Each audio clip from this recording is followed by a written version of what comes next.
Desde la sede del Tribunal Electoral en Ciudad de Panamá, le damos la más cordial bienvenida a todos y a todas a la séptima versión de nuestro ciclo anual de conferencias jurídicas 2021, que comenzamos desde el mes de enero.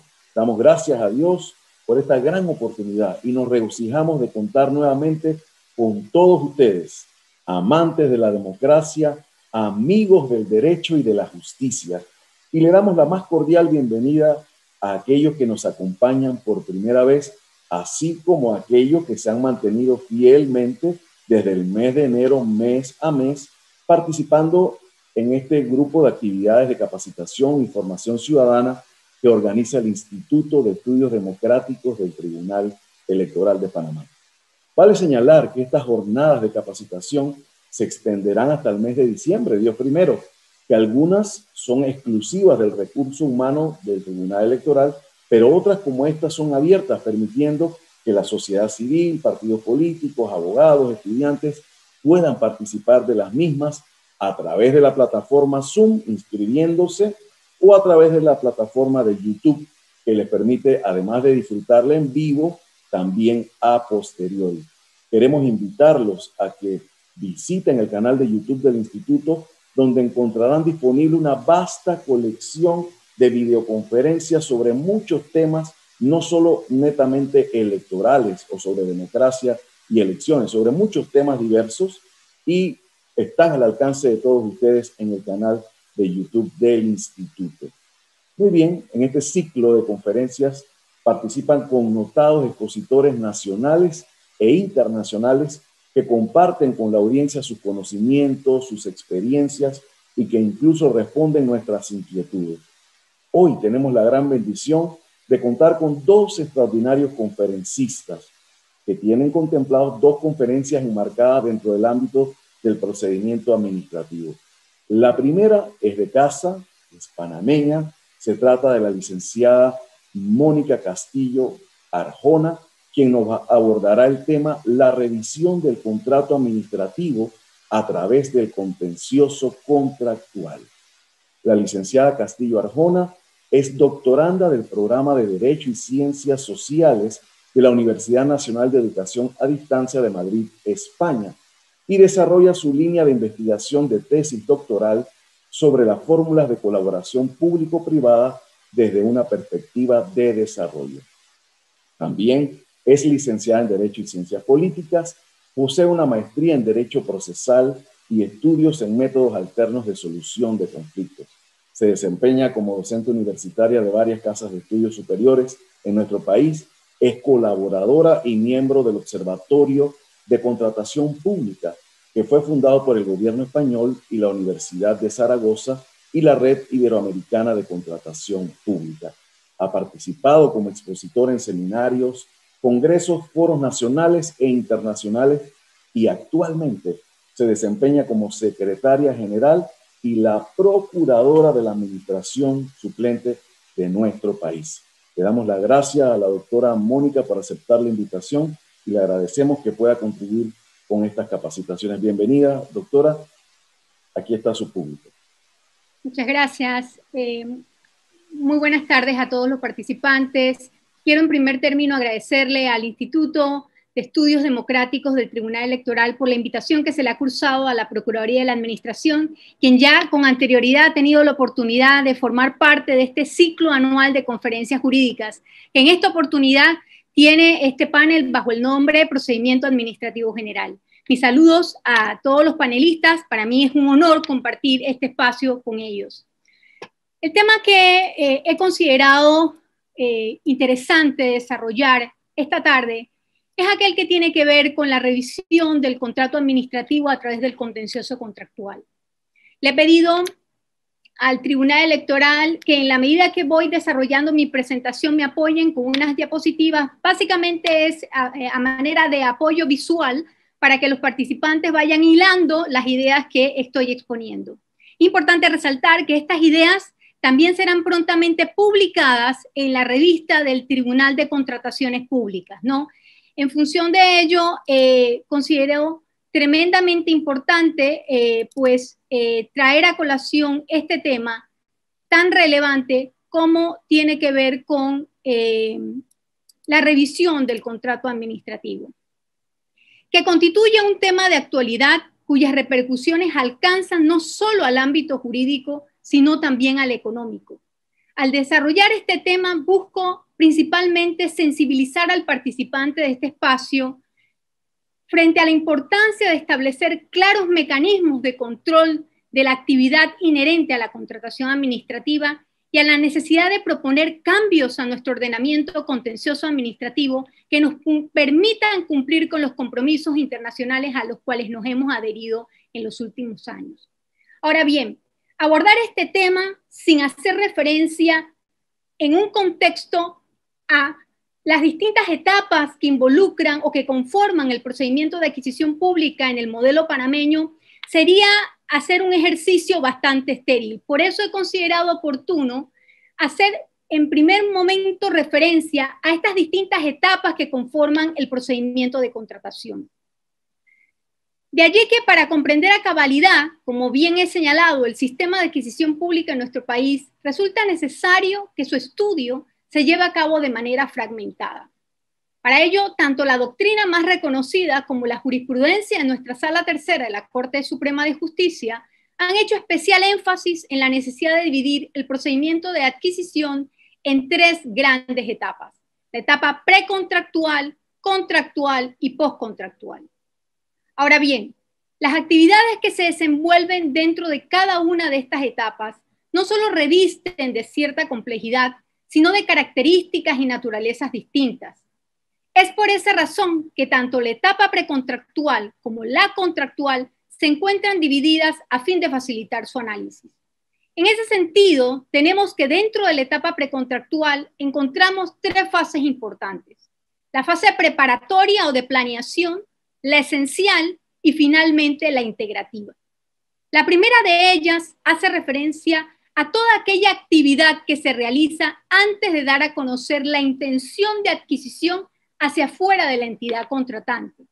Y constituye, señores, una de las fases más importantes, ya que implica el diseño de los términos de referencia o identificación de las necesidades puntuales de la entidad.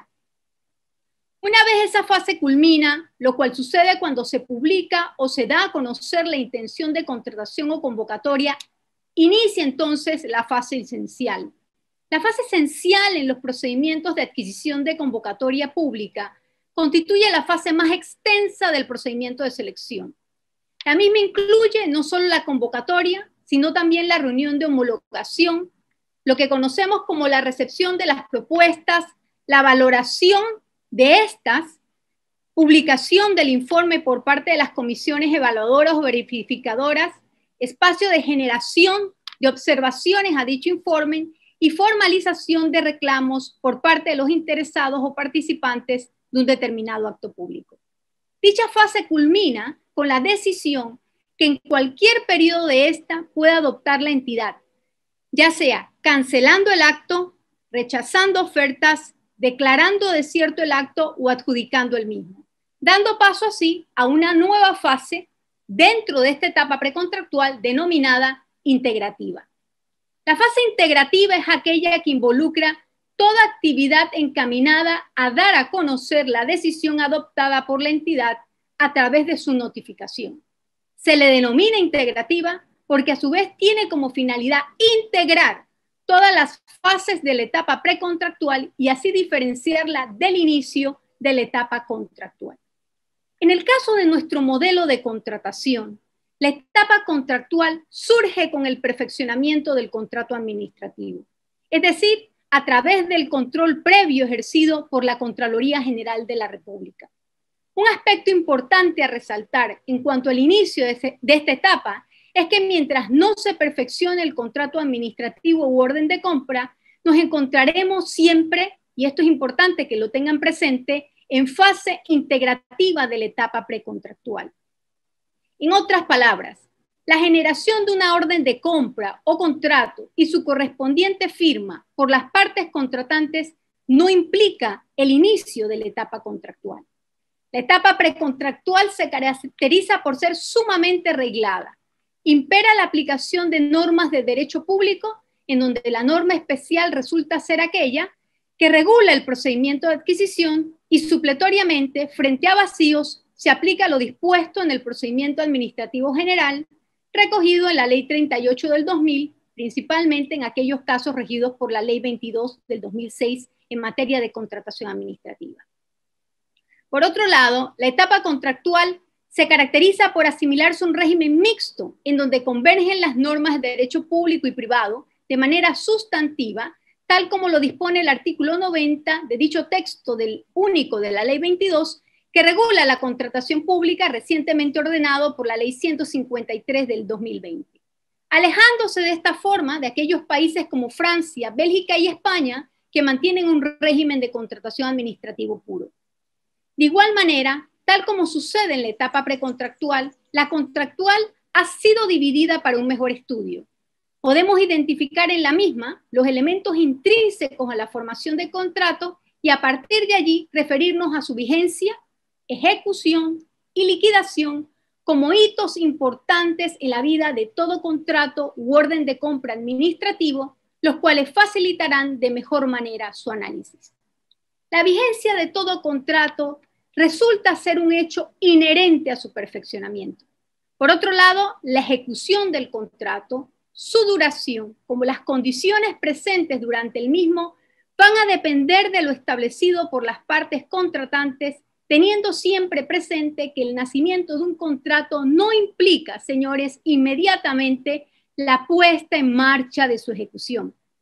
En este sentido, tenemos que tener presente que la liquidación de un contrato, si bien se encuentra implícita dentro de la vigencia del mismo, y podemos ir, si quieren, pasando la próxima diapositiva, si bien se encuentra implícita dentro de la vigencia del mismo, tenemos que tener presente que está sujeta y tiene la finalidad de aspirar a lo que es el perfeccionamiento del contrato en sí mismo, ¿no? Entonces, esto es un aspecto muy importante que tenemos que tener presente en cuanto a la figura de la liquidación. Pero al igual que su ejecución, entraña la terminación de esta última y por ende la aprobación por parte de la entidad contratante de los términos y condiciones establecidos en el contrato, como también el incumplimiento del mismo en los casos de resolución administrativa. En otras palabras, no podemos entrar a la liquidación del contrato si con anterioridad no se han definido, completado o finalizado los términos de su ejecución. Es decir, la liquidación del contrato permite generar un espacio que se encuentra originalmente encaminado a extinguir la relación contractual a través del cumplimiento de las sumas adeudadas por las partes contratantes. Una vez perfeccionada la obligación, y podemos pasar a la otra diapositiva, la última, sí. Una vez perfeccionada la obligación o terminada anticipadamente, se abre un espacio para una nueva etapa, la postcontractual. Durante la misma se da paso a la administración de los riesgos postcontractuales, como se conoce a la corrección de los defectos que pudiesen surgir posteriormente al cumplimiento de todo contrato, independientemente de su objeto, y que llevan a seguir manteniendo vigente las fianzas de garantía, ya no para mitigar un posible incumplimiento del contrato, sino ahora un cumplimiento defectuoso. La importancia de la división de una y otra etapa deviene en el hecho que los actos que se generen en la etapa postcontractual son separables de aquellos que se presenten en la etapa contractual. Es decir, no podríamos reputar la ejecución de una fianza de garantía en etapa postcontractual como si de un incumplimiento contractual se tratara, ya que este se presenta durante la ejecución del contrato. Inclusive, luego de finalizada la ejecución del contrato a través del acta de aceptación final y una vez centrado a la liquidación, de llegarse a presentar un defecto o vicio, este de igual manera debe ser considerado un cumplimiento defectuoso del contrato producto de su calidad y estabilidad. A partir de allí, y me gustaría si podemos regresar a la segunda diapositiva para que quienes están participando se centren en esas tres grandes, la primera, en estas tres grandes etapas, ¿no? Una vez que hemos hecho referencia a estos elementos de análisis, pero desde un punto de vista fragmentado de nuestro sistema de adquisición pública, ustedes podrán ver la importancia que reviste que ese estudio se lleve a cabo de esta manera para luego poder comprender en su justa medida la importancia de desarrollar un mecanismo de revisión directa del contrato administrativo.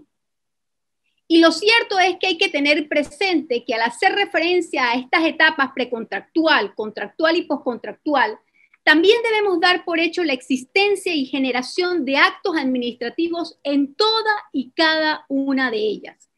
En cuanto a la etapa precontractual, y tal como lo he señalado, la misma se caracteriza no solo por ser reglada, sino por la presencia de actos unilaterales, independientes de aquellos que surgen en la etapa de contratación y del contrato en sí mismo. Este escenario permite en nuestro ordenamiento jurídico la viabilidad del control de legalidad sobre estos actos. Una vez la entidad adopta una decisión y luego de agotada la vía gubernativa, mediante la figura de la demanda de plena jurisdicción ante la Sala Tercera de la Corte Suprema de Justicia, la cual a su vez da lugar a obtener por parte del afectado el restablecimiento del derecho subjetivo lesionado. Ahora bien, no todos los actos precontractuales, y esto es importante que lo tengamos muy claro, son susceptibles del control a través de una demanda de plena jurisdicción, sino solamente aquellos que causen estado, tal como lo ha dejado sentado la jurisprudencia del contencioso administrativo.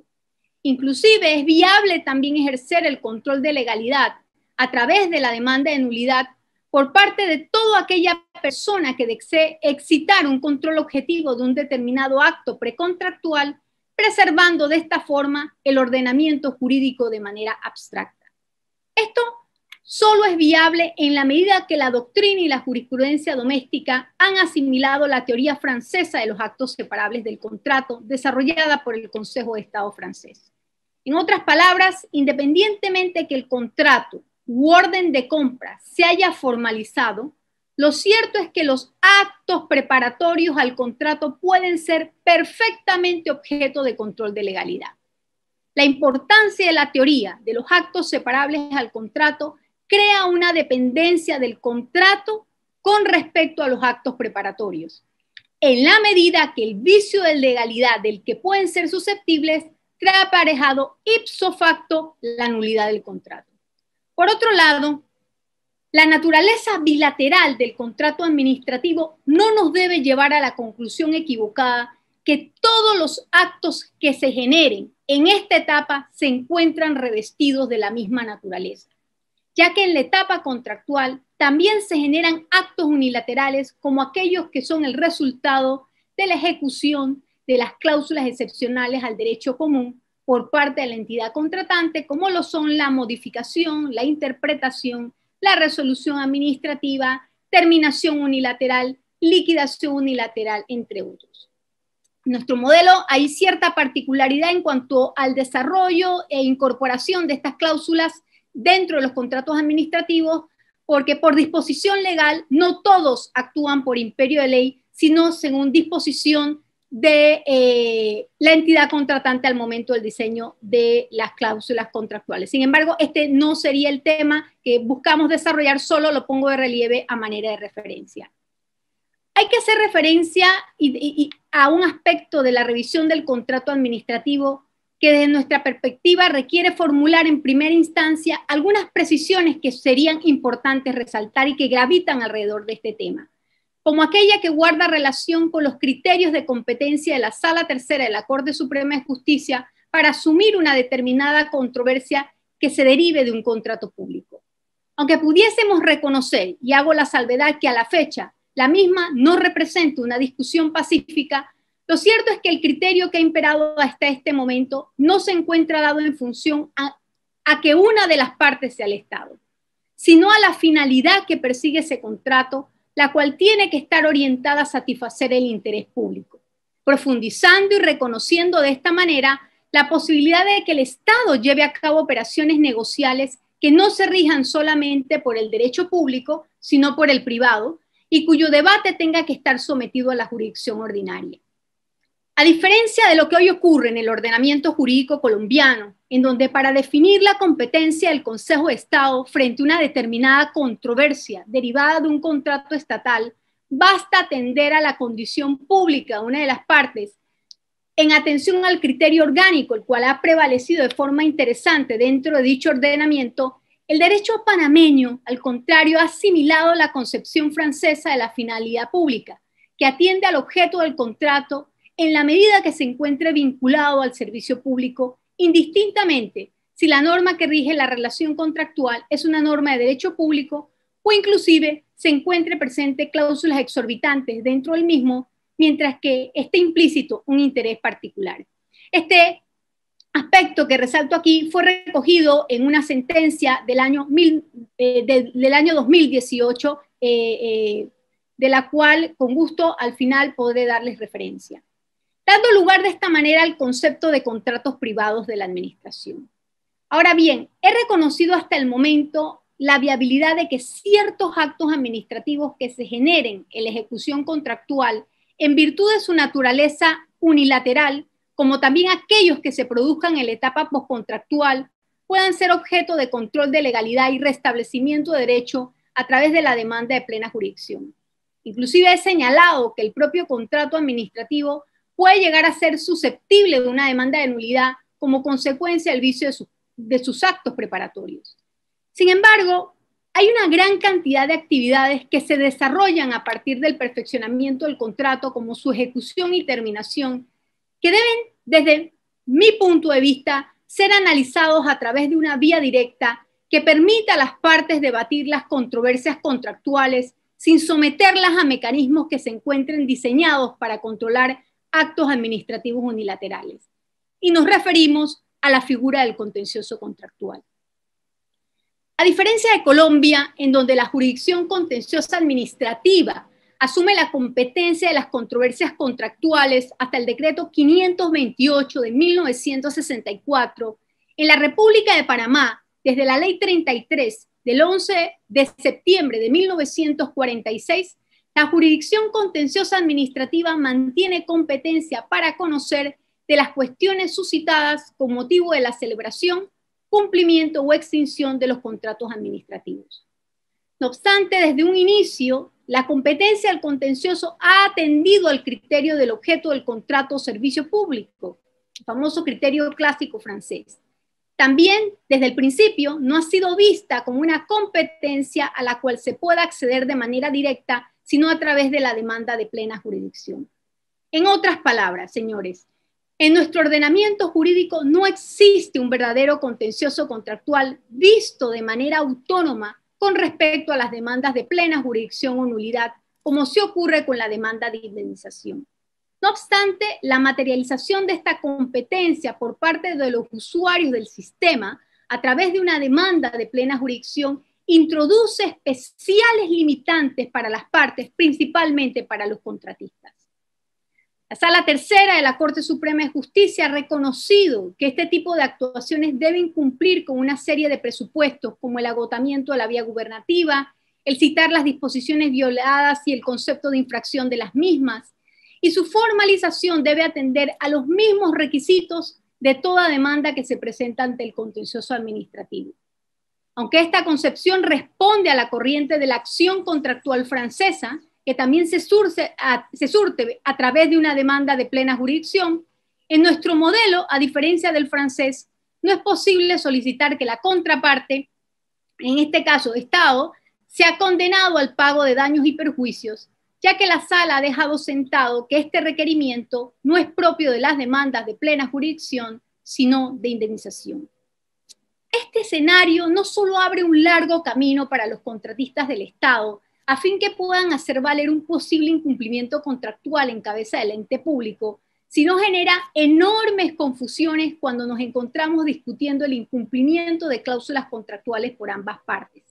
De allí que en la etapa de ejecución contractual actualmente exista la necesidad por parte de los contratistas que la administración se pronuncie con la finalidad de ejercer un control de legalidad sobre estas decisiones, ya que no se cuenta con un mecanismo directo que permita someter a revisión las controversias que surjan como consecuencia de su ejecución o inclusive a solicitar la terminación del contrato a requerimiento del contratista. Hoy en día las demandas de plena jurisdicción e inclusive de indemnización constituyen las vías más utilizadas para hacer reclamos a partir de las controversias derivadas de la ejecución de los contratos en materia contenciosa administrativa.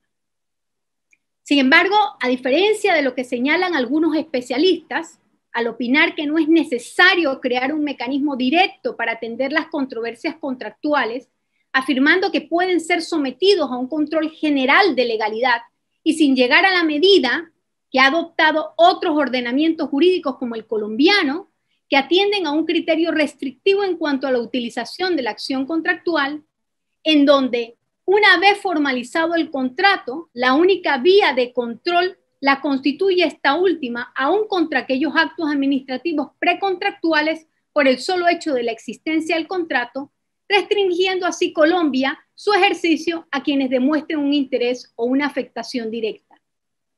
Al margen de esto, lo cierto es que no podemos dejar de reconocer en el caso de las circunstancias panameñas las particularidades que revisten a la actividad generada en la etapa contractual, cuyas actuaciones son interpretadas bajo parámetros distintos a los que se manejan en la actividad precontractual.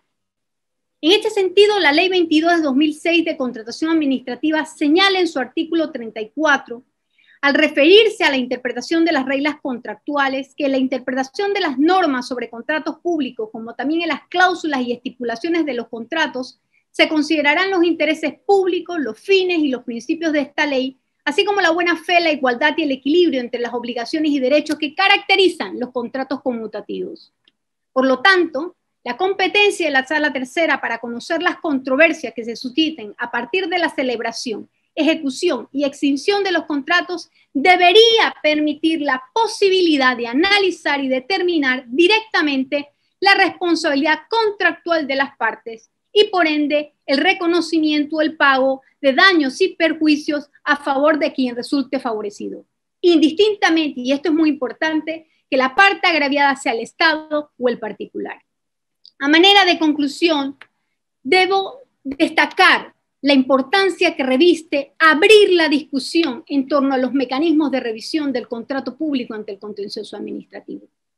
Un interés claro lo vimos con anterioridad en nuestro país en el año 2017 con el anteproyecto de Código Procesal Contencioso Administrativo, en donde se contempla la figura del contencioso contractual como una vía directa a fin de determinar la responsabilidad derivada del contrato administrativo. Sin embargo, no podemos soslayar que el contar con una vía idónea no solo brindaría una mayor seguridad jurídica a las partes contratantes, sino que incentivaría en gran escala la inversión en aquellos proyectos que involucran al Estado. De igual manera, nos permitiría como país cumplir con los compromisos asumidos a través de los tratados de libre comercio con capítulos de compras públicas que imponen la obligación de que el ordenamiento jurídico cuente tanto con mecanismos de agotamiento de la vía gubernativa eficientes como también con controles jurisdiccionales efectivos a fin de salvaguardar los derechos contractuales comprometidos. Y este sería mi primera intervención en cuanto al tema de la revisión del contrato administrativo. Muchas gracias por su tiempo. Hoy nos abordará un tema interesantísimo, los contratos públicos incompletos y los de larga duración. El doctor Pérez Gualde es doctor en Ciencias Jurídicas y Sociales por la Universidad de Mendoza, Argentina. Es catedrático de Derecho Administrativo, director de la carrera del doctorado e investigador categoría 1 en la Universidad Nacional de Cuyo. Además, es profesor en la Universidad Austral y en la Universidad de Mendoza. Fungió como jefe de gabinete de asesores del Ministerio de Hacienda de la provincia de Mendoza, en Argentina, y como miembro de la Corte Suprema de Justicia de Mendoza. También ha ejercido la profesión en el ámbito privado. Ha sido vicepresidente de la Federación Argentina del Colegio de Abogados y miembro de varias academias, foros y asociaciones relacionadas con el derecho. Ha publicado 8 libros y más de 150 artículos y muchos de ellos en el extranjero. También ha ejercido la docencia en clases de posgrado en México, en Perú, en España y en Italia. Gracias, doctor Pérez Ugalde, por acompañarnos en esta tarde. Bienvenido.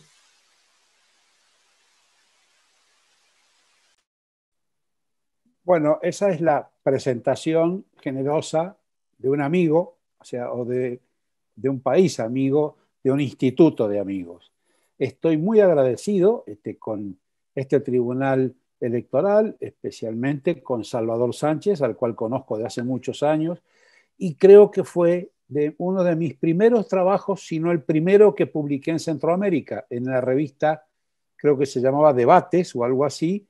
Me lo hizo publicar justamente Salvador Sánchez. Estoy hablando de hace muchos años.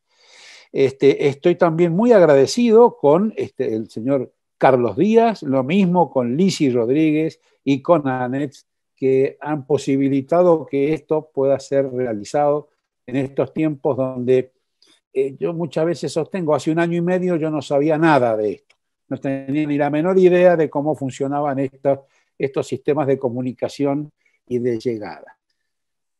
Vamos entonces a hacer este honor a la puntualidad que ha tenido Mónica, a ver si logro más o menos lo mismo que ha logrado ella, que es entrar perfectamente en tiempo y con conceptos muy claros para todos nosotros. Cuando hablo de contratos incompletos y de contratos de larga duración, no estoy hablando de otros contratos o de contratos que no hayan existido nunca. Lo que pasa que muchas veces nos pasa en el derecho administrativo es que desde afuera nos vienen cuestionamientos y nos vienen replanteos que nos obligan a lo que hoy en cualquier GPS dice recalculando. Nos han cambiado, no el mapa, nos han cambiado el terreno. El mapa sigue siendo aquel de llegar, como muy bien recién lo destacó Mónica, llegar a la satisfacción del interés público en juego, al cumplimiento del objeto que ha llevado al Estado a contratar. Pero recalculando nos obliga a repensar el contrato administrativo porque la realidad nos está indicando otras cosas. El Estado ya no es superpoderoso, son numerosas las empresas que para invertir medio peso en mi país quieren tribunales extranjeros, quieren la aplicación del derecho extranjero, exigen jurisdicciones extrañas. Entonces, nadie quiere venir a tener un excelente pleito, lo que quiere venir es a invertir en un buen negocio, en satisfacer lo que nosotros buscamos, pero también en satisfacer lo que él aspira legítimamente como empresario que viene a arriesgar sus recursos o sus bienes para poder cumplir con los contratos. De ahí entonces que este premio Nobel, que en el año 2006 le fue otorgado a Oliver Hart y a Bert Holmström, premio Nobel de Economía, sobre la teoría del contrato, a mí me movió mucho la estructura. Dije, pero ¿cómo? Los economistas se han puesto a escribir de contratos.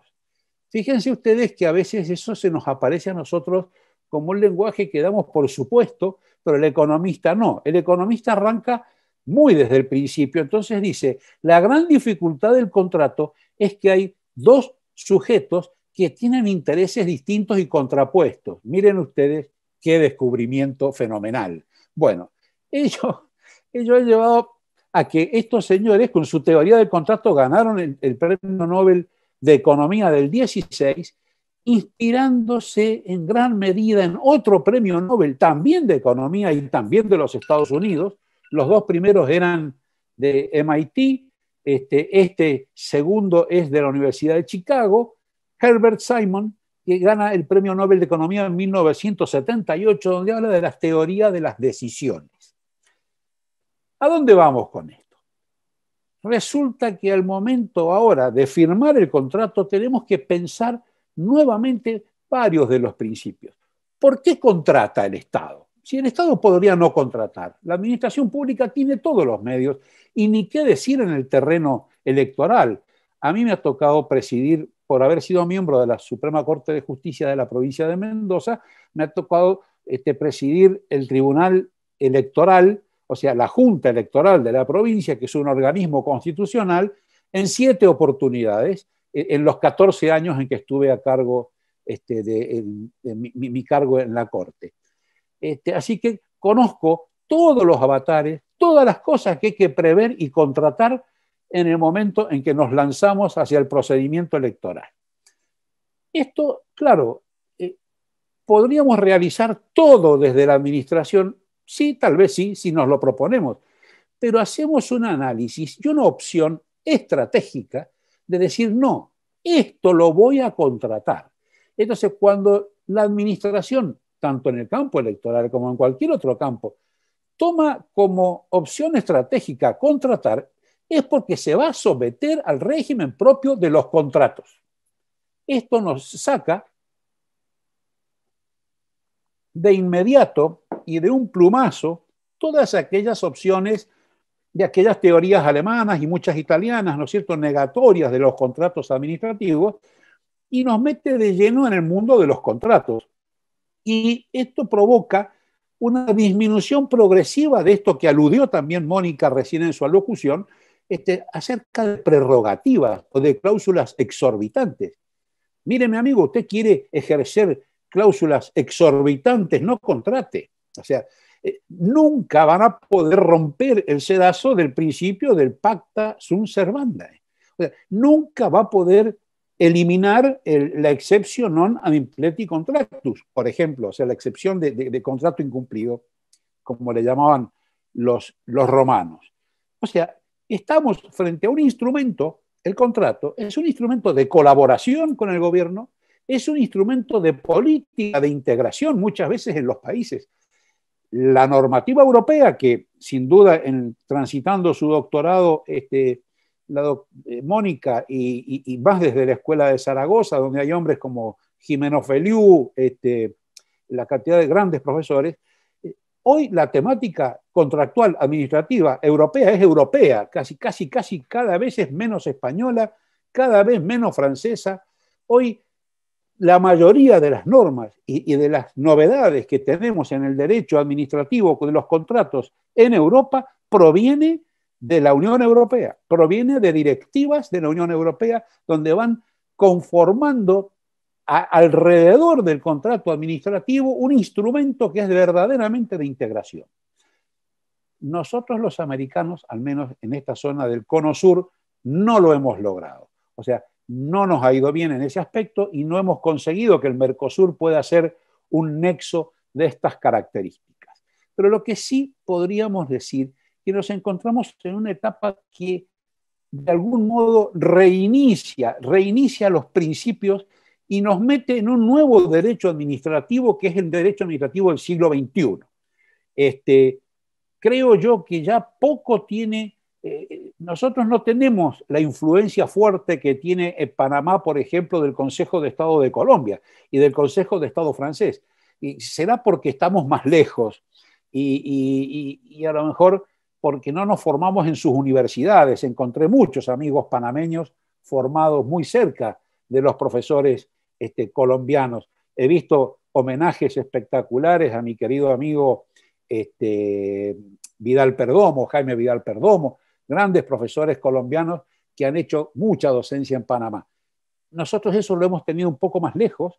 En ese sentido tenemos más distancia con las escuelas francesas y entonces ha habido muy fuerte influencia de algunas escuelas norteamericanas. Muchos de nuestros hombres del derecho administrativo, como Mayral, como algunos otros autores, han hecho sus doctorados en derecho público en los Estados Unidos de Norteamérica o los máster en Public Administration y han traído respuestas distintas. Entonces, nos han llevado a una mecánica contractual que, en primer lugar, toma el contrato como algo como un proceso, o sea, lo toma como algo que está en pleno funcionamiento y en desarrollo y muy bien marcadas las etapas que marcó recién Mónica, pero de un modo muy dinámico, sobre todo en la etapa del cumplimiento del contrato.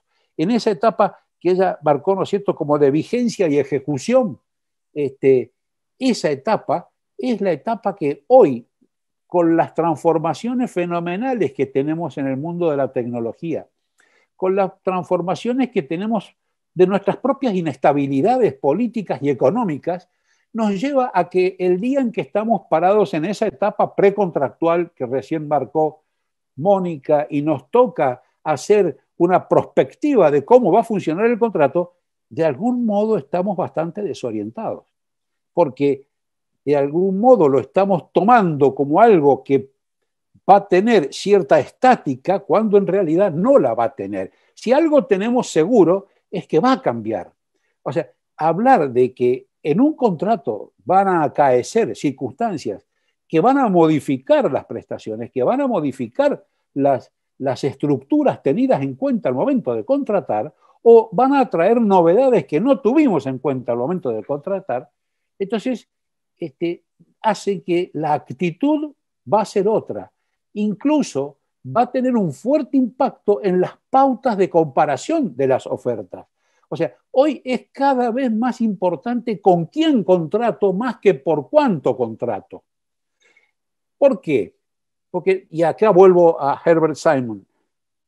Herbert Simon dice, yo para tomar una decisión segura tengo que haber razonado todas las alternativas. Y tengo que haber logrado razonar todas las consecuencias de cada una de las alternativas.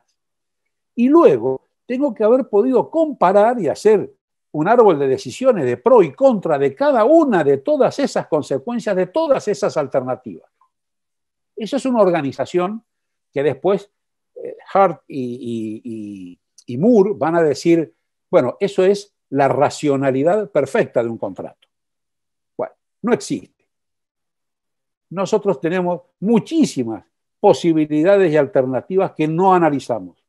No analizamos o porque las ignoramos, porque no podemos adivinar cómo va a venir el futuro. A ver, yo tengo un contrato que lleva 10 años de ejecución. Hace 10 años no existía el Bitcoin. Y hoy resulta que es casi fundamental manejar eso como valor referente para muchísimos contratos y para muchísimos comportamientos de la economía moderna. Ni qué decir cómo ha impactado la pandemia en todas nuestras actividades contractuales. ¿La podíamos prever? No. Sí, no, bueno, pero nosotros tenemos en el derecho el casus, que es el caso fortuito, fuerza mayor, aquello que no pudo preverse o que previsto no pudo evitarse. Miren, hay muchísimos autores que vienen anunciando que íbamos a tener un problema de esto desde hace 10 años. No solamente Bill Gates, sino muchos autores que vienen anunciando la posibilidad de una pandemia para la cual deberíamos haber estado más preparados de lo que hemos estado, por lo menos, frente a esta que nos ha tocado. Entonces, ¿por qué esa racionalidad? Hay mucho que no lo hemos podido prever, pero también hay un punto en que ya se hace antieconómico continuar con el análisis. ¿Hasta dónde voy a llegar con el análisis? Voy a contratar a un grupo de asesores economistas estructurales de la Universidad de Harvard o de la Universidad de la Sorbonne. No, el contrato, la economía del contrato no da para hacer ese gasto. Entonces, ¿qué voy a hacer? Y voy a asumir el riesgo. Asumimos riesgos y entonces firmamos contratos incompletos, van a decir Hart y Moore en la universidad en Estados Unidos. En el año 85 lo dicen ellos. El premio Nobel se lo dan en el 2016, pero hacía ya muchos años que habían escrito sobre estos incomplete contracts. El contrato es incompleto porque no pude prever, porque no pude poner todo lo que podía pasar. ¿Y por qué no lo puso? Y firmó igual. Porque he presupuesto que mi contraparte va a actuar con buena fe y con reciprocidad en la conducta, en el desarrollo del contrato y con conciencia de la equiparación que debemos sostener durante la vida del contrato, sobre todo si es de aquellos que están destinados a tener una duración prolongada.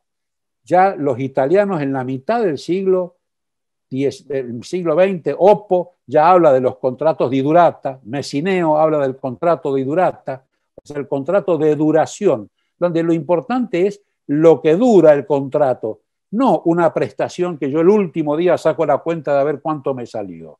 Estoy pensando, por ejemplo, en algún contrato de estos que hacen distribución, conexión y comunicación con todas las mesas electorales en un proceso electoral. Eso está sujeto a muchísimos avatares. Hubo una tormenta, llovió, se cortó un río, se cortó una ruta. O sea, tengo que ver cómo ha funcionado frente a las distintas circunstancias por las que atravesó el contrato y de las cuales algunas las podíamos prever, otras no las podíamos prever. Y nuestra contraparte, en la contraparte pública o sentado desde el lado de la privada, nuestra contraparte privada, estuvo a la altura de las circunstancias. O sea, se correspondió con una conducta leal, con una conducta propia de este tipo de contratos, donde lo que es seguro es que van a haber cambios, pero donde lo que es más importante, neurálgico y esencial al contrato es su duración, su situación de desarrollo para el beneficio de ambas partes. Entonces, puesto de esta manera, más que un precio, más que una determinación de un precio de competencia, lo que nosotros vamos a tratar de lograr y de desarrollar es una cláusula que se llama de equilibrio dinámico de las prestaciones. A nosotros tenemos acá un autor que es Ricardo Lorenzetti, es uno de los integrantes hoy de la Corte Suprema de Justicia de la Nación en Argentina, que habla de esto. O sea, hay una cláusula implícita de sostenimiento del equilibrio dinámico de las prestaciones. Ese equilibrio que permanentemente hay que irlo corrigiendo. El libro blanco de la Unión Europea habla de que no tenemos un contrato de concesión de servicios si no hay una cláusula dinámica, porque ya se supone que tiene un comportamiento móvil el objeto que está en cuestión. Y va a ser móvil por la tecnología que se va a incorporar, va a ser móvil por las novedades económicas que vamos a tener que enfrentar. Entonces, fíjense ustedes cómo entonces impacta en aquello que recién nos explicaba con gran claridad Bórica, esa parte precontractual donde hacemos comparación de ofertas. Yo diría que más que nada hacemos comparación de antecedentes, comparación de comportamientos, comparación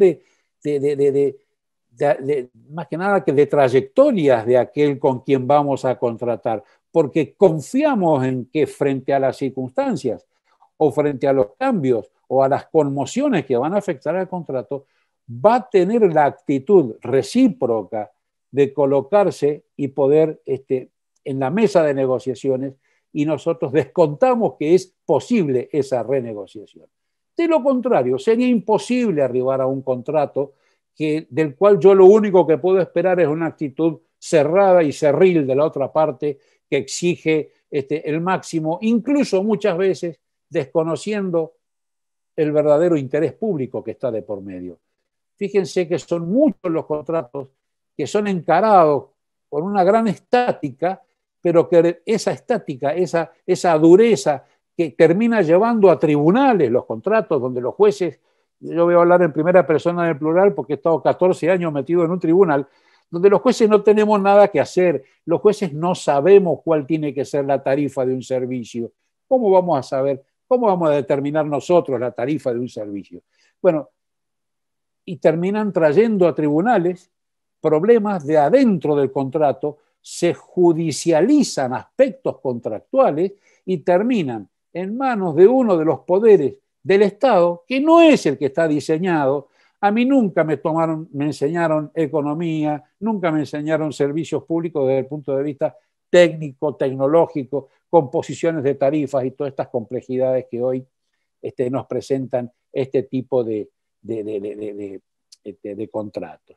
Entonces, como necesito ir con un campo hacia el contrato, con un campo importante de indefinición, lo que voy a hacer es tener, primero, estructuras flexibles de comunicación con la otra parte, tener ámbitos de discusión, o sea, estas autoridades independientes, por ejemplo, que los italianos han elaborado, o las administraciones independientes que también han armado los españoles como consecuencia de su constitución del 78, y creo que incluso antes la introdujeron los colombianos en la Constitución de Colombia, estos instrumentos de independencia no defienden la autoridad política que fue la que firmó ese contrato, que a lo mejor no es la misma que ahora le está tocando ejecutarlo o vigilar su ejecución. Esa independencia es independencia para poder sostener este equilibrio en las prestaciones, la alta profesionalidad que es absolutamente necesaria para la conducción de este tipo de contratos, para poder percibir cuándo estamos frente a circunstancias cambiantes o cambiadas, y que realmente no se trata de subterfugios. Gimeno Feliú, que es un hombre altamente experimentado en lo que es el control de los contratos, en lo que hace a sus aspectos vinculados a la corrupción y a las posibilidades de dar lugar a actos corruptos, él dice que, claro, en este tipo de contratos nos encontramos con un margen de riesgo importante. Si no tenemos funcionarios calificados, o si tenemos funcionarios venales, como lamentablemente abundan, por lo menos en mi país, en buena cantidad, entonces el interés público puede verse comprometido y puede encontrarse en serio riesgo. Diríamos nosotros entonces que no estamos frente a un nuevo contrato, estamos frente a un nuevo abordaje de los contratos, a un nuevo abordaje donde lo unilateral pasa a ser ya más excepcional. O sea, donde lo que predomina es, diríamos con tornos más, para seguir hablando de españoles, una nueva concepción de la regulación. O sea, con regulaciones coordinadas, concordadas, construidas de común acuerdo, con posibilidades de participación. Es absolutamente necesario ser permeable a los problemas de la contraparte, a los problemas de la otra parte, y es fundamental el intercambio de información transparente, de información verificable. No puede haber asimetrías en la información en este tipo de contratos públicos. Es necesario que las partes pongan a disposición todos estos puntos, porque para poder encarar estos contratos, acá hay un autor, falleció muy joven, que es Jorge Salomoni, especialista en servicios públicos, él decía que son contratos fuertemente aleatorios, o sea, hay muchos alias que sabemos que van a ocurrir y por eso no nos sirven las viejas teorías construidas por el Consejo de Estado francés acerca, por ejemplo, de la teoría de la imprevisión. En la teoría de imprevisión, claro, lo primero que tenemos que ver era imprevisto. No, fíjese, acá era previsible. ¿Cómo no voy a prever que la tecnología va a cambiar si estoy firmando un contrato a 10 años? Miro cómo era esa misma tecnología hace 10 años y me voy a dar cuenta que ha sido multiplicada por 10 veces. Entonces, es altamente o seguramente probable que va a continuar ese efecto transformador y que yo no lo puedo prever en forma completa. Pensemos nomás lo que era hace 10 años. Yo me acuerdo hace 10 años fui al Foro Iberoamericano de Derecho Administrativo ahí en Panamá y hablábamos también de todos estos temas y tengo un lindísimo recuerdo sobre todo de cómo nos recibieron, cómo nos trataron. No me olvido de la buceta parrandera, no me acuerdo, una cosa así era que nos llevaron a pasear a todos los profesores. Bueno, estamos en un mundo que está en plena transformación.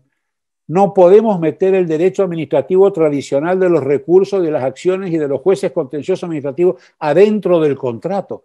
Hay que tratar de sacarlos del contrato. No por eso va a dejar de ser administrativo, no por eso va a dejar de contemplar y perseguir el interés público, pero no vamos a animar o no vamos a propender a que alguien se vea tentado a traer sus inversiones, que las puede hacer a 10 cuadras de su casa y no venirse acá, como dice el Papa, al fin del mundo, a traer sus inversiones para correr riesgos y encima terminar con juicios y con abogados. O sea, acá este tipo de contratos incluso fue receptado ya en nuestro Código Civil y Comercial recién modificado es el artículo 1011 del Código Civil argentino, del Código Civil y Comercial argentino, que habla de los contratos de larga duración y habla de la reciprocidad en el deber de colaboración e incluso abre la posibilidad de la finalización del contrato a través de una rescisión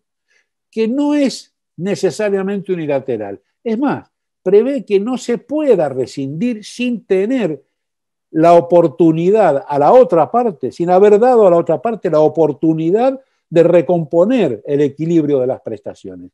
No podría una de las partes romper el contrato, decir que está en incumplimiento o algo por el estilo, sin dar a la otra parte la oportunidad de concurrir a una mesa de acuerdo para una renegociación. Bueno, creo que con esto nos coloca más plenamente en el derecho administrativo del siglo XXI.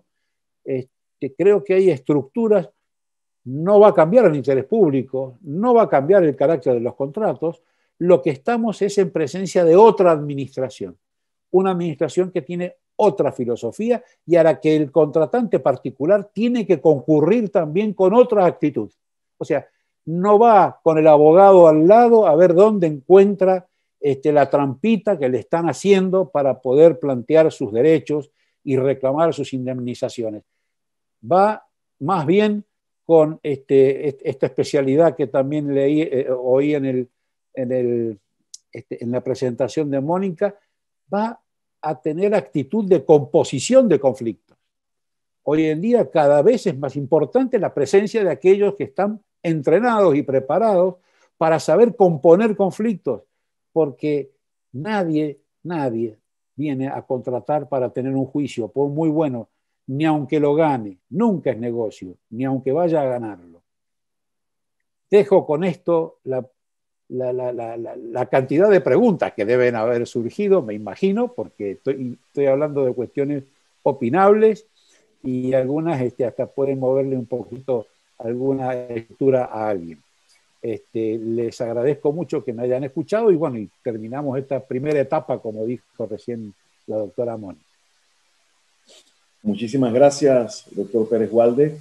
Pues quiero que sepan que la calidad de sus exposiciones y la claridad con que la han disertado en esta tarde es evidente, porque en realidad tenemos muy pocas preguntas por la calidad de sus exposiciones.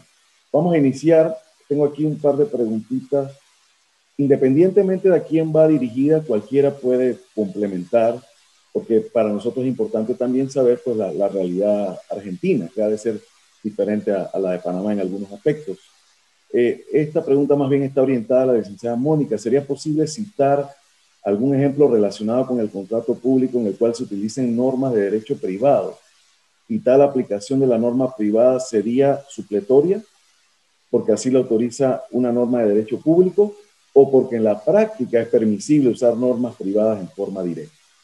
Sí, gracias. Es importante que el participante sepa que ha formulado un cuestionamiento que involucra varias respuestas y voy a tratar de ponerlas en su contexto para efectos de que la idea pueda ser pues, transmitida de la mejor forma posible.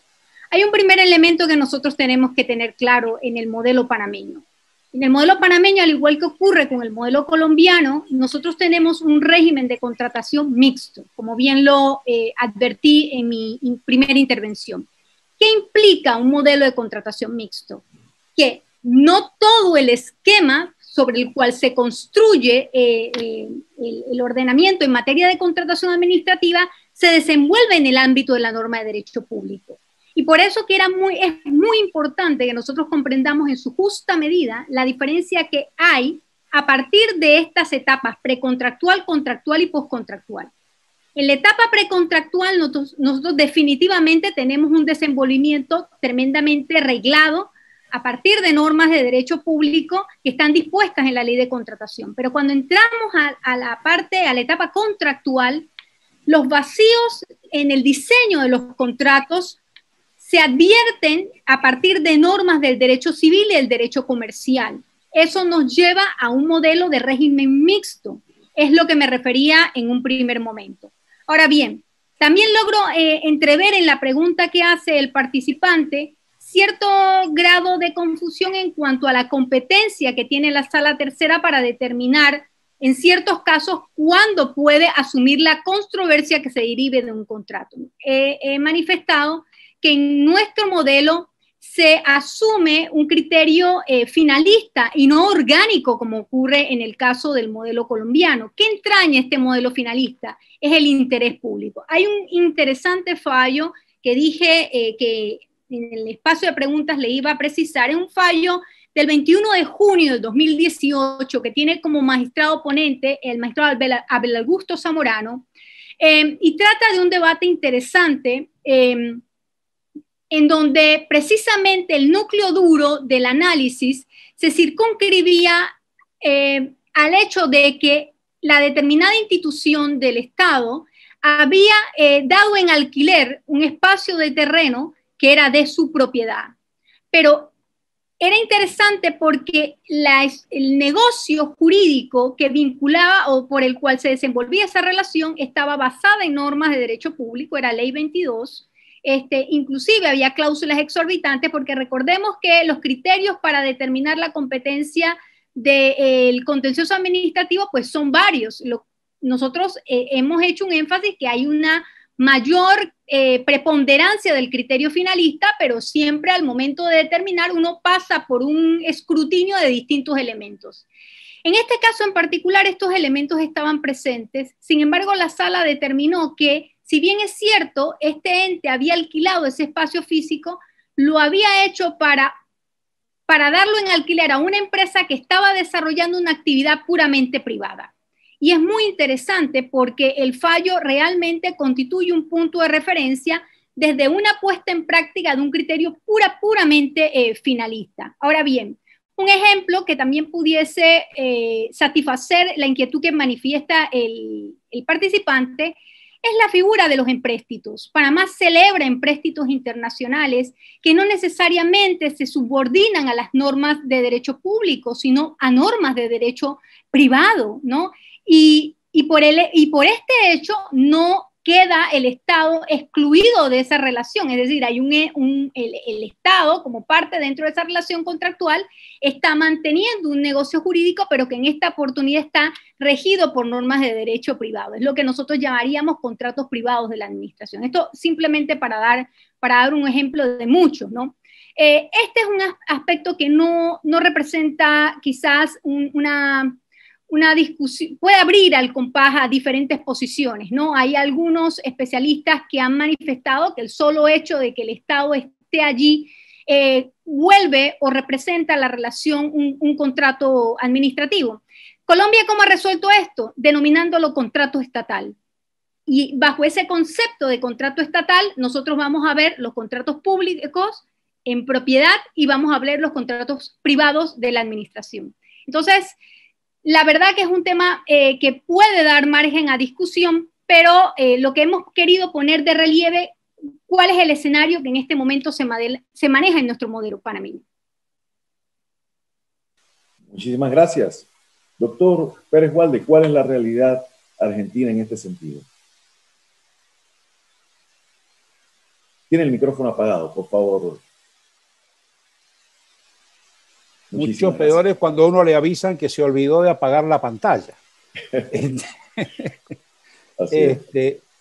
Nosotros hemos debatido mucho y ha habido un fuerte debate alrededor del tema del contrato administrativo.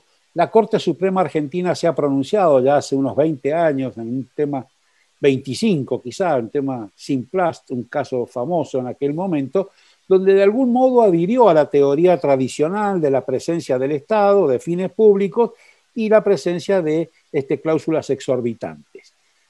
Pero eso ha ido limándose de alguna manera con la propia jurisprudencia de la misma Corte, porque hay algo que no nos tenemos que olvidar. Estamos en el mundo de los contratos, o sea, hay normas que son propias de los contratos, público, privado, laboral, comercial, societario, el que quieran. Es contrato, es el contrato de los romanos. Entonces, hay muchísimas normas que vienen de la propia calidad, naturaleza de contrato. Por un lado eso. Por otro lado, nosotros tenemos un gran profesor que es Agustín Gordillo. Ustedes pueden buscar en gordillo.com en la web está todo su tratado gratuito y accesible. Es probablemente uno de los administrativistas más importantes que tengamos en Argentina, hoy con vida, a lo mejor el más importante. Bueno, ellos dicen, no, mire, si está el Estado en la relación de cualquier manera que esté, eso ya tiene algo de público, porque el Estado lleva puesta una camiseta que influye en la relación. Depende del objeto y del compromiso que tenga el objeto con el bien público, con el servicio público, será la mayor o menor incidencia de esa norma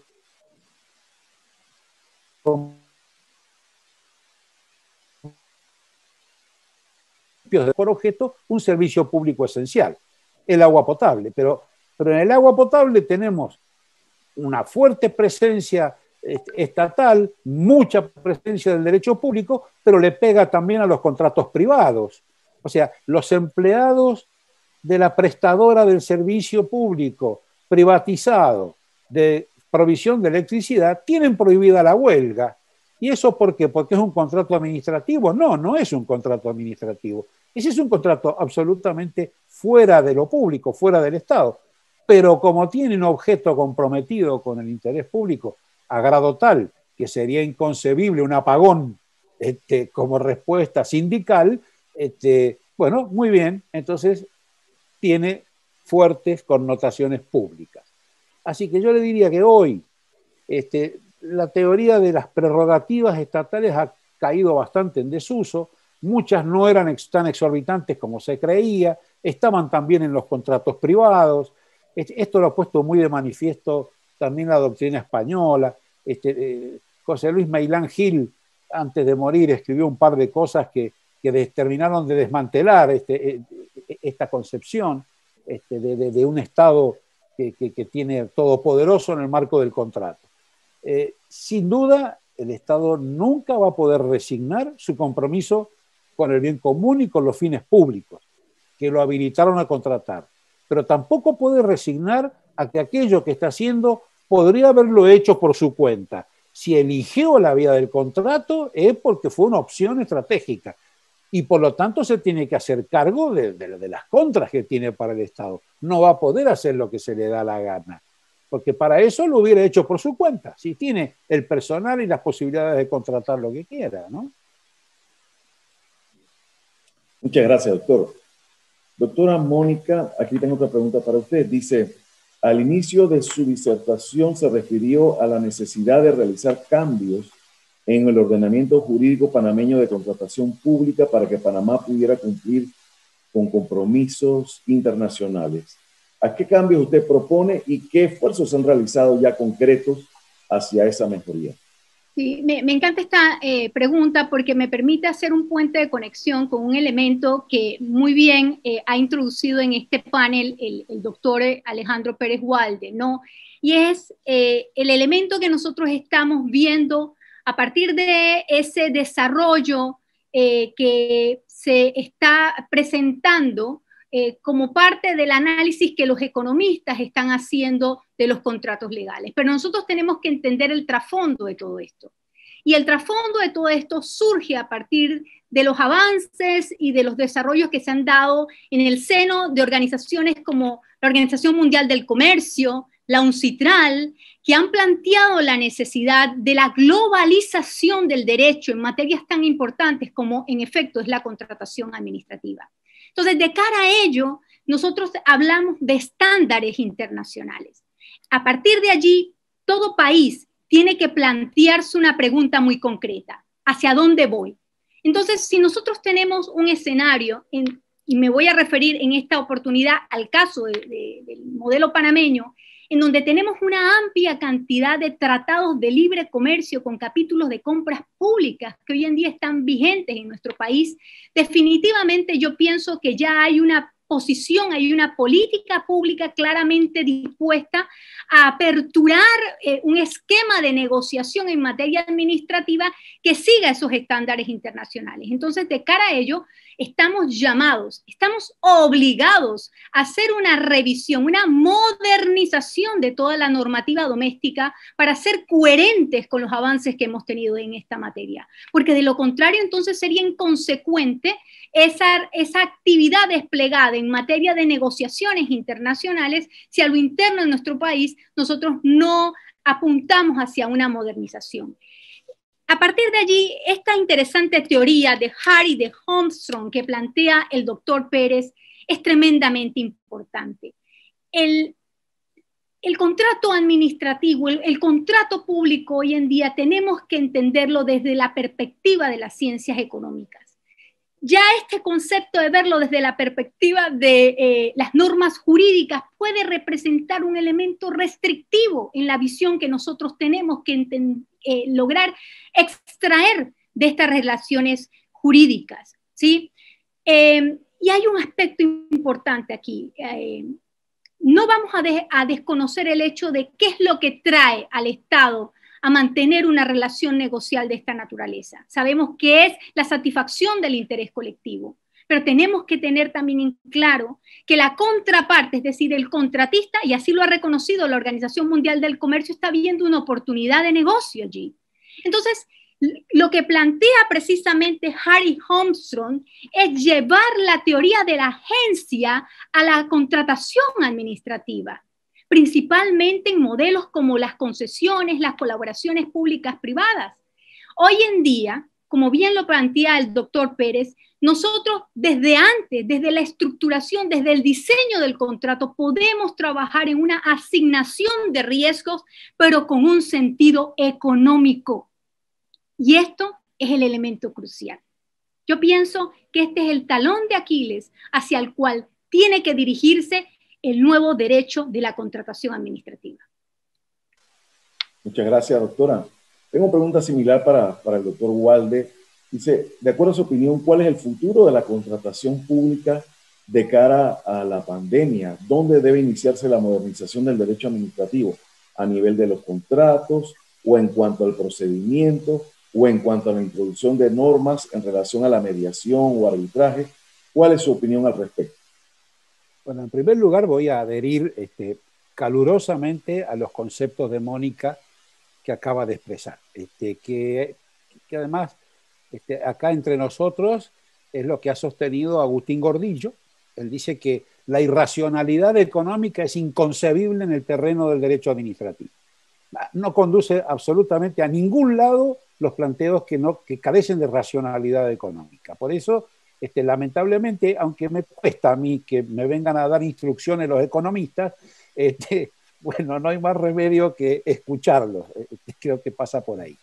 La internacionalización que señala Mónica, en el caso de Argentina concretamente, tenemos suscritos 57 tratados internacionales de protección recíproca de inversiones. Y estamos sometidos a estos tribunales del CIADI o del ICSID en inglés, de la Organización Mundial del Comercio. Tuvimos 48 demandas presentadas ante esos tribunales, pero ojo, hemos perdido 5 nada más. Ha habido bastantes renegociaciones, o sea, nos obligaron a cambiar de actitud. O sea, como país, necesariamente no tenemos que pensar que nos movemos en un mundo globalizado. Necesitamos respuestas globalizadas. El mundo nos contesta con actitudes globalizadas. Esta cosa que observamos, no quiero politizar las respuestas, pero estas cosas de Trump, de Bolsonaro, eso atrasa, eso es de otro siglo, ya eso no funciona. El mundo hoy se mueve totalmente interrelacionado. Hay grandes críticos de esto, como Sabino Cassese de Italia, que es un gran autor al cual yo sigo mucho, donde hace tremendas críticas porque como europeo le molesta especialmente que haya organismos fuera de la Organización Europea que le vayan a dar órdenes. Bueno, pero está sintonizado con este mundo de donde vienen este tipo de respuestas. Estos contratos con cláusulas que los ingleses le llaman presuposicionales. O sea, donde yo tengo que presuponer que las partes van a tener que acordar, las partes se tienen que sentar y tener una lealtad recíproca para arribar a respuestas, y tienen que construir fórmulas de solución de conflictos y de prevención de los conflictos. Ese es el derecho del futuro. El derecho del futuro no va a transcurrir en tribunales, ni en los de acá ni en los de La Haya. O sea, el derecho del futuro pasa por la composición, pasa por la regulación consensuada, por la comprensión de los intereses recíprocos y por actitudes de colaboración de las partes y de buena fe. Eso nos está costando. No logramos salirnos de esa estructura que a veces creo excesivamente abogadil del pleito, del conflicto, que hoy ya no conduce a ningún lado. Hoy nos manejamos no con la reglita o con el procedimiento o el articulito o el artículo tal de tal ley. Hoy, o sea, pensemos en los peruanos que han intentado todo, han metido hasta el contrato ley en su constitución, el arbitraje de los contratos públicos en la constitución. O sea, han tratado de agotar todas las respuestas normativas que yo creo que son de corte antiguo. No se trata de nuevas normas, de nuevas leyes, se trata de nuevos principios de acción, nuevos principios en el accionar. Todo esto que nos está trayendo en esta invasión que venimos sufriendo en el derecho público desde la filosofía del derecho y de las teorías de la argumentación, donde hay varios españoles como Manuel Atienza y Alexis de Alemania, ¿no? El derecho ha cambiado, el derecho público está sufriendo una gran transformación y vamos no a la construcción de nuevas reglitas porque ahora se nos va a ocurrir ese articulito que no pusimos en aquella norma del año pasado. No, vamos a la consolidación y construcción de principios y de acuerdos recíprocos para lograr comportamientos y autoridades regulatorias que estemos de acuerdo en respetar. Muchas gracias, doctor. Tengo una pregunta más para usted. Dice, usted se refirió en su conferencia al equilibrio dinámico de las prestaciones. ¿Qué derechos confiere al contratista el desequilibrio en esas prestaciones bajo la realidad del derecho argentino? ¿Puede pedir la resolución del contrato o qué tipo de otra acción puede presentar? A ver, eso habilita el derecho argentino. Todavía hay poca jurisprudencia porque esta norma fue introducida en la reforma del Código Civil y Comercial que ocurrió hace exactamente, vamos a cumplir 6 años ahora en agosto. Entonces la jurisprudencia por ahora es poca, pero sí hay mucho antecedente de nivel internacional, como recién refirió también Mónica. La demostración del desequilibrio y la demostración de la falta de actitud de colaboración y de reciprocidad en la contraparte habilita al reclamo que se puede formular ante un tribunal. Lo ideal es que no, lo ideal es que haya otras autoridades de composición, como pueden ser reguladores o autoridades independientes como las que tienen los italianos, pero habilita a hacer el planteo que demuestra la presencia de un desequilibrio injusto y que debe ser solucionado. Bajo amenaza de entonces sí plantear una rescisión contractual, pero un planteo que tampoco puede ser unilateral, sino que debe dar la oportunidad a la contraparte razonable, la oportunidad razonable, dice la ley argentina, de contraofertar o de recomponer la relación o de recomponer el equilibrio perdido. Lo que hay que tener muy claro es la forma de demostrar la presencia del desequilibrio. O sea, tiene que estar muy claro. Eso normalmente en los tribunales internacionales no se lo ha tomado en consideración. La experiencia argentina ha sido de demandas extraordinariamente abultadas. Nosotros hemos sido demandados por Azurix, por ejemplo, en materia de agua, por $500 millones y nos han condenado por 150. Fuimos demandados por Gas Transmission por $370 millones y fuimos condenados por 110. O sea, el sistema internacional no tiene lo que suele haber en nuestros sistemas, el castigo a la pluspeticio o el castigo a la audacia a la irracionalidad en la petición con la que se viene amenazando, cuando después al final el tribunal termina condenando por 1/3 o 1/4 o 1/5 parte. Creo que eso también no ha ayudado a que hoy esos tribunales sean confiables. O sea, hoy también ya estamos en la severa crítica a cómo trabajan estos tribunales internacionales, sobre todo los que trabajan en el marco del CIADI.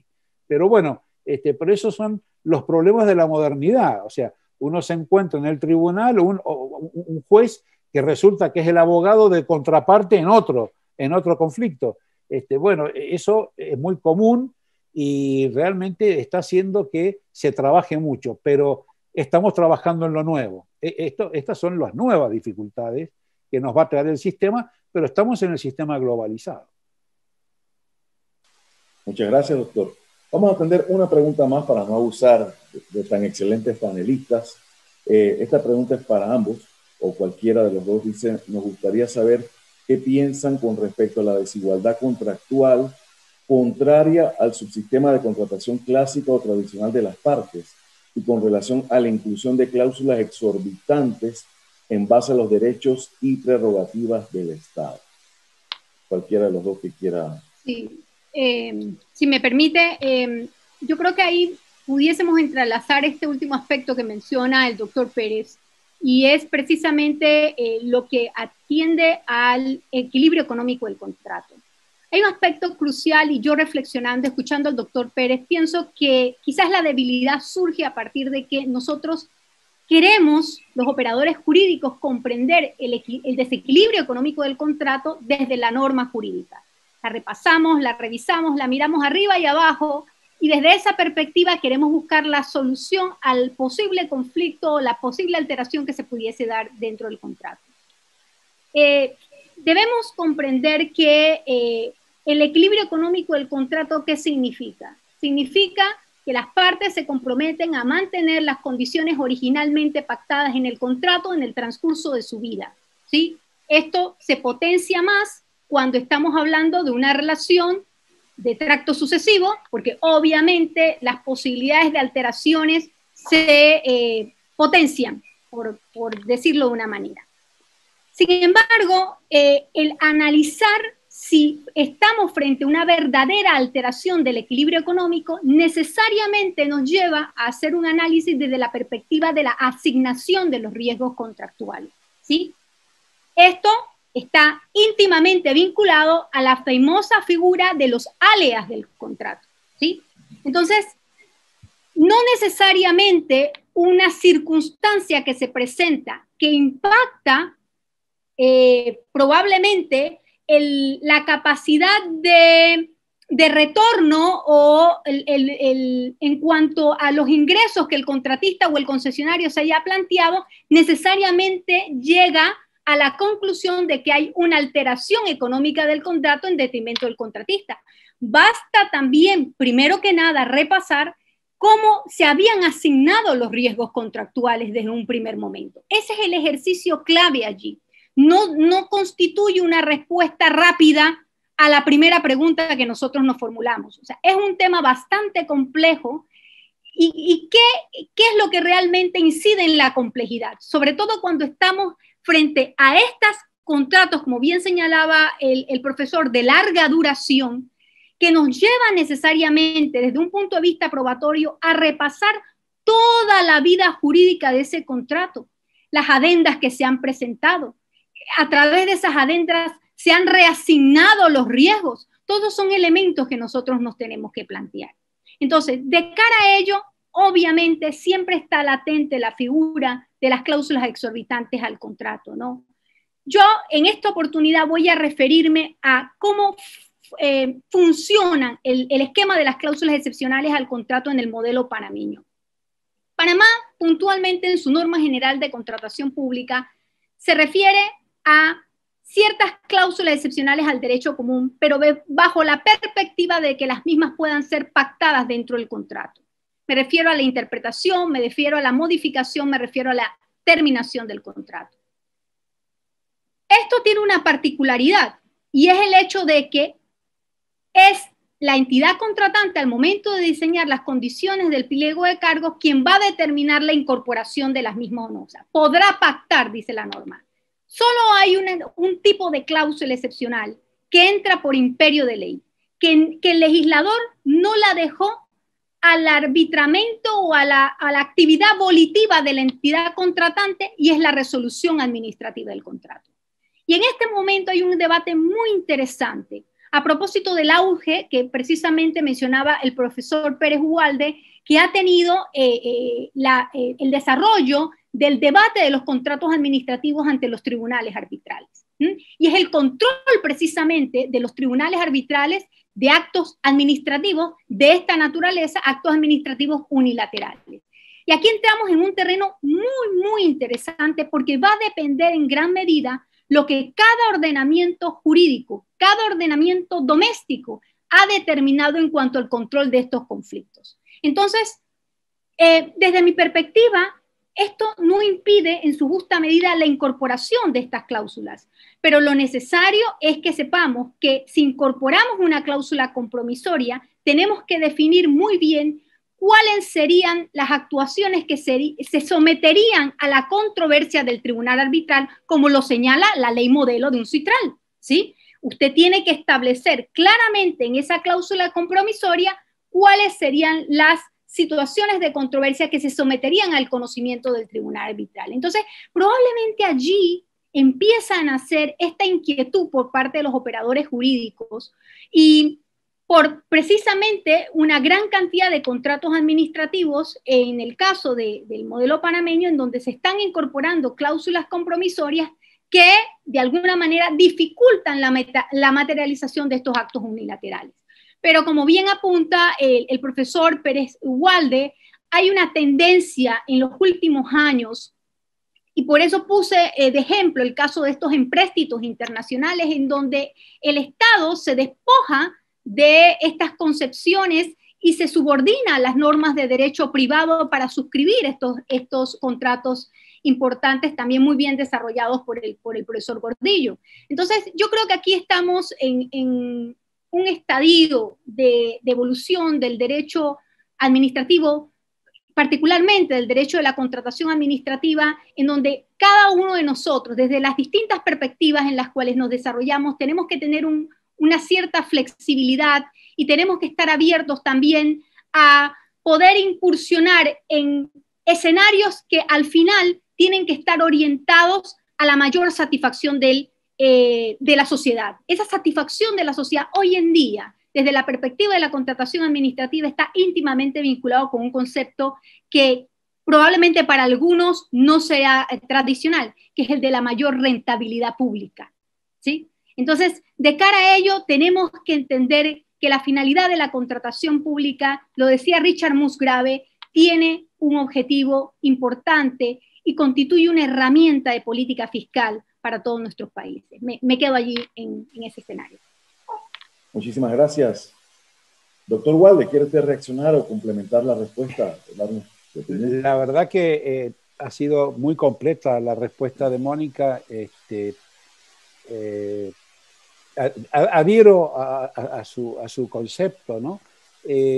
La globalización no es una tesis, una teoría o una posición ideológica, es un hecho. O sea, los hechos no se discuten, lo tenemos encima. O sea, hemos suscrito tratados internacionales contra la corrupción que tienen capítulos completos en materia de contratos en el ámbito de Naciones Unidas y en el ámbito de la Organización de los Estados Americanos. O sea, tenemos un convenio interamericano contra la corrupción, que además tiene jurisdicción internacional. O sea, hemos visto hace muy poco el ejemplo con la FIFA, la Federación Internacional de Fútbol Asociado a nivel mundial. Se han llevado a los tribunales de Nueva York a señores que no han pisado jamás Estados Unidos. O sea, se los han llevado o se han ido a presentar solos antes que los capture la Interpol a nivel internacional por contratos que han firmado.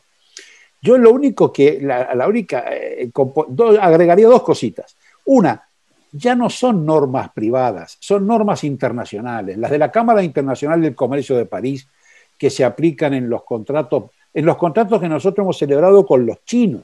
Hay 2 presas hidroeléctricas se aplican las normas contractuales de la Cámara del Comercio de París y los tribunales de la ciudad de Nueva York. O sea, así hemos firmado 2 presas hidroeléctricas en el sur de la Argentina, que son contratos de varios miles de millones de dólares.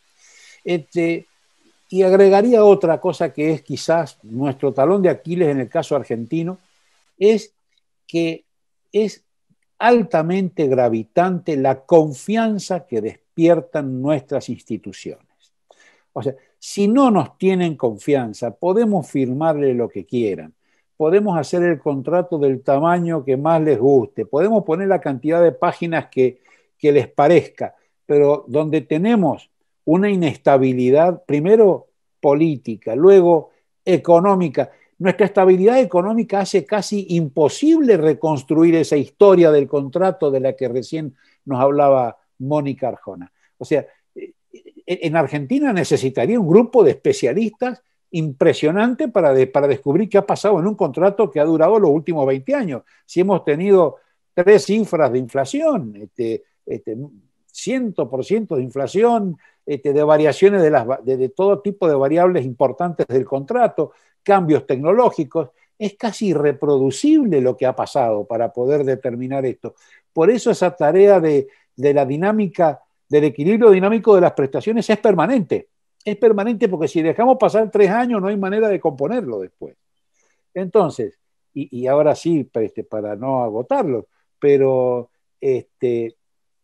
hoy esas normas con las que se está rigiendo el mundo y que a nosotros nos está costando incorporarlas, tenemos que abordarlas porque además tenemos que ser conscientes de que esta propuesta final que hace Mónica, que es la de ser conscientes de nuestra salud como Estado y de nuestras sociedades que están comprometidas a través de nuestro accionar, necesariamente deben comprender que están metidas en un sistema internacional globalizado y que va a funcionar, nos guste o no. O sea, o nos adaptamos o vamos a quedar afuera. Y quedarse afuera en esto es atraso, es, bueno, el vivir con lo suyo, y bueno, y es realmente caernos del mapa, diría un amigo mío, francamente.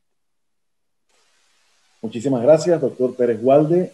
Quiero agradecer en nombre de los señores magistrados del Tribunal Electoral, del director del Instituto de Estudios Democráticos, Salvador Sánchez, y de todo nuestro equipo, a ustedes dos, excelentes conferencistas. No hay palabras para agradecerles el tiempo, la dedicación, por esas excelentes y magistrales exposiciones en esta tarde. Y sobre todo queremos darle las gracias a todos ustedes que nos acompañan desde cualquier parte de esta ciudad o de cualquier parte del país durante toda esta jornada. Y queremos invitarlos a que estén atentos a nuestras próximas actividades académicas. Como ustedes saben, el INED desarrolla simultáneamente 3 ciclos de conferencia, uno en el ámbito jurídico como esta, otro en conmemoración a los 200 años de la independencia de Panamá de España y un tercer ciclo sobre elecciones y procesos electorales. Y mañana, jueves 20 de mayo a las 10 de la mañana, los invitamos a que puedan participar a una mesa redonda virtual sobre la Convención Constituyente en Chile. Contaremos con 4 expertos en la materia, chilenos, que nos pondrán en contexto las elecciones constituyentes de este país sureño recientemente realizadas hace unos escasos días y nos hablarán sobre los retos y lecciones aprendidas bajo la moderación del doctor Daniel Sobato. Así que están cordialmente invitados para mañana mismo. Muchas gracias a todos, que Dios los bendiga y muy buenas tardes.